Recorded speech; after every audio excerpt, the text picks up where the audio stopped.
8 বছর পর দেশে গেছি। অনেক স্বপ্ন ছিল মনে, অনেক আশা ছিল। ও মা, দেশে যেয়ে দেই কি সব পাল্টে গেছে।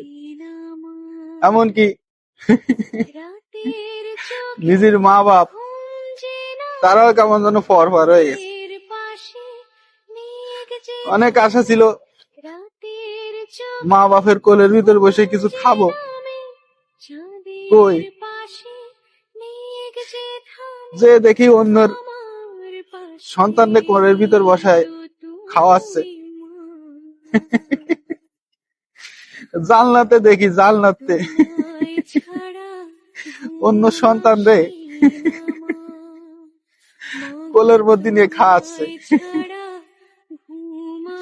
আমার এই বুকটা না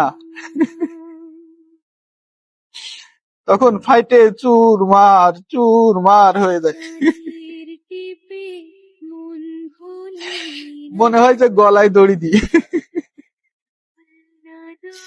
কিন্তু ওই যে আত্মহত্যা মহাপাপ, এই জন্য আর কিছু করতে পারি না। তারপরে আমার একটা মেয়ে আছে, আমার স্ত্রী আছে। আসলে পৃথিবী ঠিকই আছে। পৃথিবীর মানুষগুলো কেমন জানি পাল্টে গেছে।